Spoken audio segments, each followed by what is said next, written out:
Well, everybody knows that Mase and Charlamagne don't have the best relationship, right? Charlamagne always goes at Mase. And Fabolous and Jadakiss, they were at the Breakfast Club recently. And, Mase got brought up, of course, because Cameron just was at the Breakfast Club as well. So now, obviously everybody that comes through to the Breakfast Club, they talk to them about that Cameron interview and, of course, about the Cameron and Mase situation. So, Charlamagne brought it up. He brought it up to Fabolous and to Jadakiss and just other past shit, like Charlamagne always takes shots at Mase. So this is what Mase had to say about Charlamagne. And then it was just another interview, and people, they ask the questions in a way that just makes them go at me. Mm-hmm. Just like this morning, Charlamagne asked Fab and Jadakiss something, and he always just throw the bait out there because he knows that if they have something against Mase, I'm gonna put it in a way that brings it out of them. Was it against? They asked. I think he asked which song was better, right? Was that what you're talking about? Is that what you're talking about? Period. When it comes to me and all of that, I'm telling you, like in the society that we live in, you can't keep doing that to people. You cannot do that to people. You can't take this platform that's your job, Power 105, and use that to railroad any person. That's not what you're on the air to do. Yes, you have the right to have your opinion. Yes. But when you stay on a person biasly, what do you think is going to come out of that?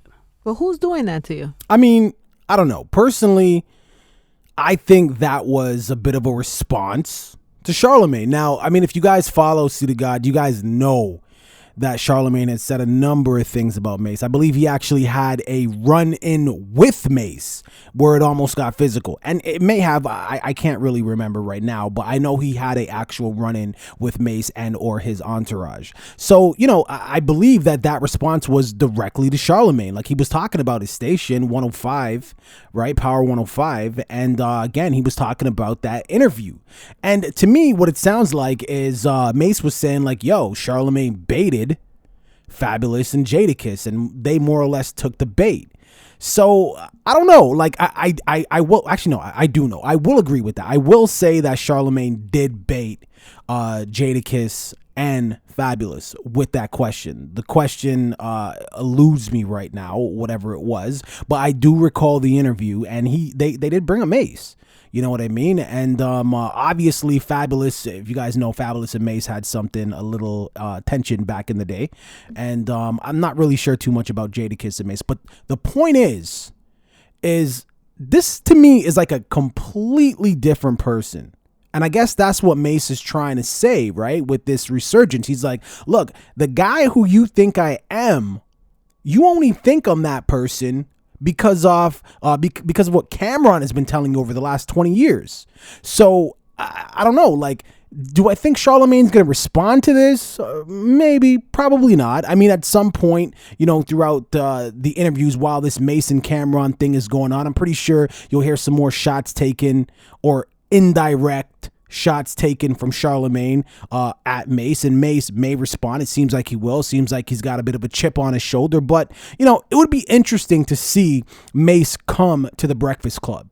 Like, that's the thing that I never understand. Like, I get it. Like, you have somebody like, talking shit about you constantly on a huge platform, because the Breakfast Club is syndicated, right? Plus it has over 1.5 million subscribers to their YouTube channel. The Cameron interview has over 1 million views in like 3 fucking days, right? So it's a pretty big platform. And then when you got a guy talking shit about you constantly, I could understand why you wouldn't want to, go to that station. Like, why would you want to support not necessarily a station, but a show that always shits on you? But I look at it like this. If someone's talking shit about you, confront them. It doesn't have to be a physical thing. It just has to be, a conversation. You have the conversation and you see what the issue is. Maybe you'll work it out, maybe you won't. But at the end of the day, at least it doesn't look like, you're ducking them. Like, I don't know. That was kind of my thing. Now,